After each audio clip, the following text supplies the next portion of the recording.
So one night, my friend and I were searching for a dumb movie to watch on Netflix. We stumbled across Underworld Blood Wars and figured, why not? We hadn't seen any of the other movies, so we figured we'd just try to piece things together. And that went... I mean, I wouldn't say it went well, but it went. I have lived 1,000 years. I may live 1,000 more.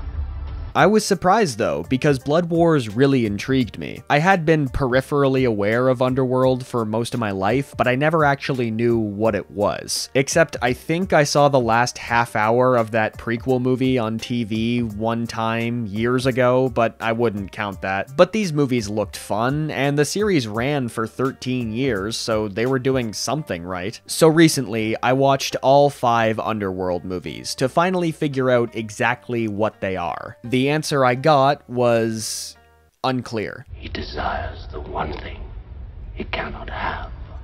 I think everyone has their own specific flavor of trash movie. Maybe it's shark movies, or kung fu movies, or terrible YA movies from a decade ago. Oh, that's where I know that guy. He was in Divergent. Personally, my favorite trash is vampire trash. And like vampires, it never gets old. Underworld checks a lot of boxes for me. You've got this secret vampire versus werewolf war going on. Sorry, vampire versus lichen. Underworld calls them lichens. I know someone somewhere will get mad if I don't specify. You've got these interesting fantasy cultures, lots of history and backstory. First you think the vampires are good, then the lichens have a really good point. Classic stuff. There's even a vampire-werewolf hybrid, which any Vampire Diaries fan will appreciate. And it's all so dumb, so joyfully dumb.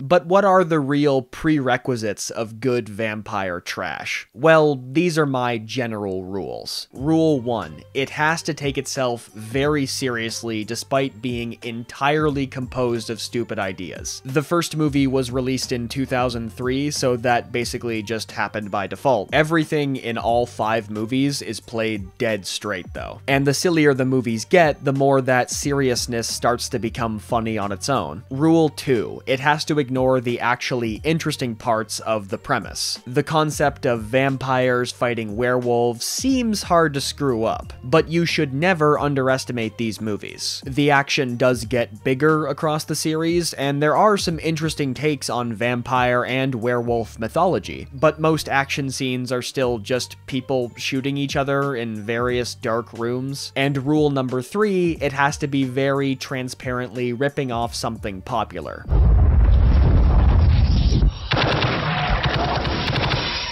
Guys, I don't want to sound crazy, but I think Len Wiseman liked The Matrix. The movies do branch off and become more of their own thing after the first one, but still. Man, if only someone had thought to combine vampires, werewolves, and The Matrix. Oh, wait, the Wachowskis did that, and it was cool. The Matrix sequels are good, you cowards. Overall, Underworld is absolutely my kind of trash. It's never quite so bad it's good territory, it's more like consistently okay, and then suddenly very bad. And going over that line was more disappointing than I expected, because good trash stays fun, but bad trash... well, it does the opposite. Nearly 6 centuries had passed since that night. Yet the ancient blood feud proved unwilling to follow Lucian to the grave. Underworld's story is pretty simple. It's basically just a vampire named Celine fighting werewolves for 4 movies. Also, there's that prequel movie, which was honestly pointless, because that same story had already been told in a very long flashback in the first movie, but also Bill Nighy got more screen time, and that's never a bad thing. You have betrayed me! To be with an animal! The first few movies are worth watching just for Bill Nighy. He is chewing that scenery up. In the grand scheme of Underworld, though, the story doesn't really matter, which is fine, because the series still has a pretty interesting story on paper. The actual storytelling, though, is, less good. The movies focus on their lore more than anything else, which is not necessarily a bad thing. The John Wick movies are kind of similar in that way. You know, secret underground world. The main character is a well-known assassin. They go on the run after killing one of their leaders. Honestly, these two series kinda line up a lot. I mean, John Wick has fewer vampires. I won't say no vampires because you never know. The narrative difference is that the John Wick movies are driven by their present. Characters make decisions within the context of their world, which moves the plot forward. You know, little things in cinematic storytelling. Underworld, on the other hand, only keeps moving by revealing new information about something or someone, or by revealing that something important actually means something else, or by introducing something new that feels important and then doing nothing with it or dropping it. Eventually, it stops feeling like world building and starts feeling more like hearing the transcript of some fan wiki. A dangerous and infectious breed, created by Marcus's own flesh and blood, his twin brother, William. But these weren't the Lycans we know. No, these were raging monsters, never able to take human form again. And what's frustrating is that the lore is generally pretty cool. I like this aristocratic vampire culture full of dark secrets. I like the vampire tech. I like the cool weapons. And the deeper the movies went into the origins of the species and the war, the more potential I could see. But after a couple movies, new ideas were few and far between. Or, more accurately, new ideas that weren't stupid were few and far between. I mean, the best thing Awakening could come up with was a bigger Lycan. It's a Lycan, but it's bigger than a usual Lycan. Wow, cool. Watching Underworld is kind of like being told a long list of very interesting stuff, but the whole time you're just kinda sitting there waiting for that stuff to actually matter, and that only gets worse when the series just completely loses track of what the story is even supposed to be after movie 3. The first two movies run together very smoothly. Same director, same writers, and no, that's not the Danny McBride you're thinking of. I wish it was though. Can you imagine? Things get set up in one movie, then get expanded on and paid off in the sequel. It works really well. Then the prequel happened, or might as well not have happened, and then Awakening opens with a major status quo shift. Humans find out about vampires and Lycans and start exterminating all of them. And this is a great premise for an Underworld sequel. Now vampires are the ones being forced underground. They're being hunted like they hunted the Lycans. Maybe we'll see vampires and Lycans team up to face this common enemy, ending their war with Selene leading the fight. Maybe Michael, that hybrid guy, could have something to do with ending the war. A triple-celled platelet, which holds unspeakable power.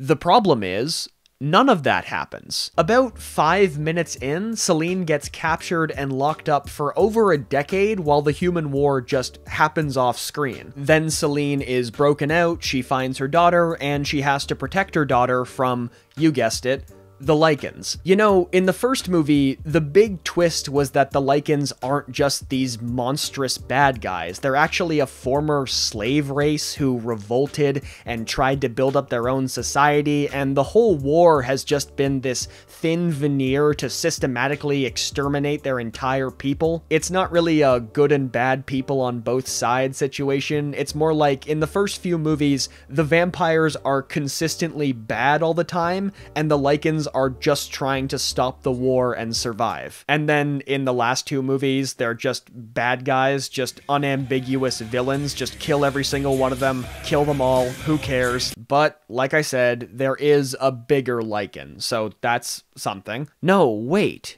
That's nothing. And then, in Blood Wars, both Michael and Selene's daughter are just gone. And you know what never gets mentioned again?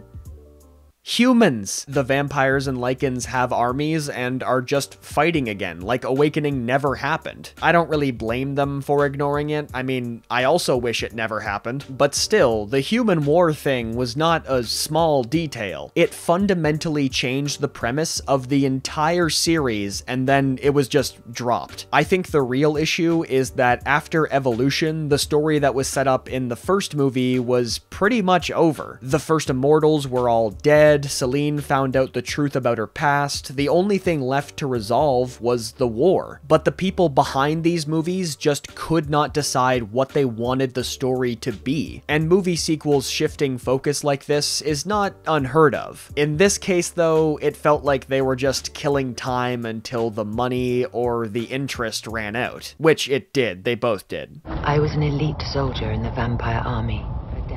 A death dealer. My biggest problem with Underworld is the main character. To be clear, I have zero complaints about Kate Beckinsale in tight leather catsuits. In fact, I encourage it. But the character of Celine really does not have much in terms of actual character. Celine is good at killing people. She's brave. She likes killing, and Michael, I guess she likes Michael. I have no idea. I really don't know. The bigger issue is that Celine rarely has any active role in these stories, despite being, you know, the main character. Now, in the first movie, her arc is clear. She's a loyal soldier who finds out the war she's been fighting is wrong, and she turns against her own people to do the right thing. And if you somehow missed that, don't worry, every relevant sequel opens with a really long recap. I was an elite soldier in the vampire army.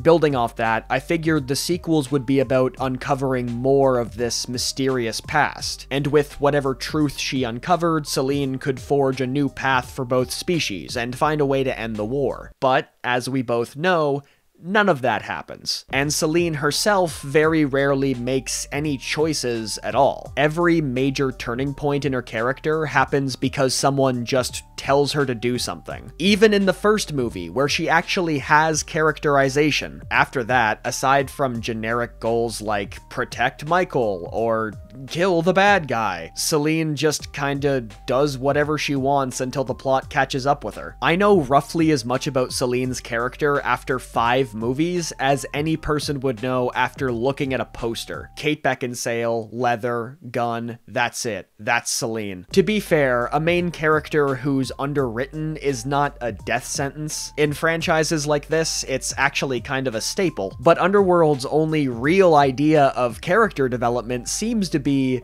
she gets new powers. In Evolution, she gets increased strength and becomes immune to the sun. Then her blood has, like, magic powers and can bring vampires back from the dead, which, okay, fine. And then they introduce the concept of a spirit world where vampires can receive magical teleportation powers. And then Celine dies and she's resurrected as Celine the White. And I come back to you now. At the turn of the tide. Blood Wars is so stupid. So that's Celine's character arc in full. I mean, she also gets a daughter, so that's something. No, wait. That's also nothing. It's almost insane how much happens to Celine, and more insane that none of it changes her. It just changes what she can do. There's a moment in Evolution I really like. In fact, it might be my favorite moment in the entire series, weirdly. Aside from, you know, this. Michael is grappling with the fact that he's now this magical, immortal being, the first of his kind, which is no small thing. Celine tells him he has to drink blood to survive because normal food might kill him. Instead, Michael leaves their safe house, goes to a pub, and just orders some food. And he just starts eating because he doesn't care if it kills him. He just wants to hold on to this part of life, onto any sort of normalcy he has left. I think this actually might be the only character beat in any of these movies that isn't directly explained to someone else. And Celine never has a moment like that in the entire series. Never one moment that's just for herself. She never pauses to think or reflect or express an emotion that doesn't have something to do with how do I kill the bad guy? Really, her character starts and ends with the catsuit, which again, I'm all for, but maybe a personality would have been better. I was an elite soldier in the vampire army. That's pretty much it. Again, Kate Beckinsale, leather, gun. So those were my main takeaways from Underworld. It's a very weird series that I'm now pretty fond of, despite my complaints. There's a lot to like, and a lot of fun to be had, especially when the movies just go full fantasy schlock. That's why Evolution is the best one.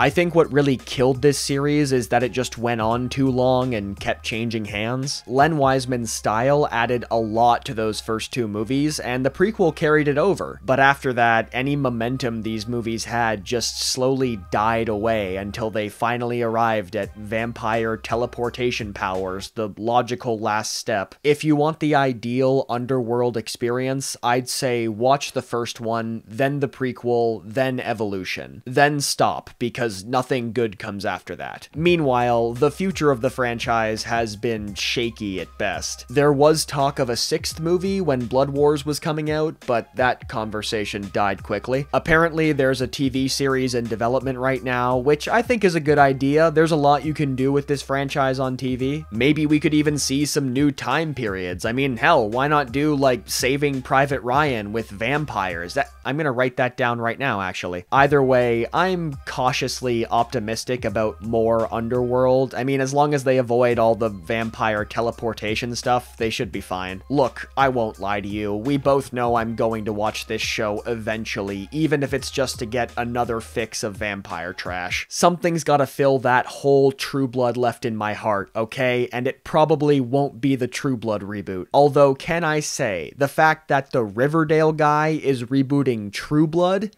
I mean, it's like that show is being made just for me.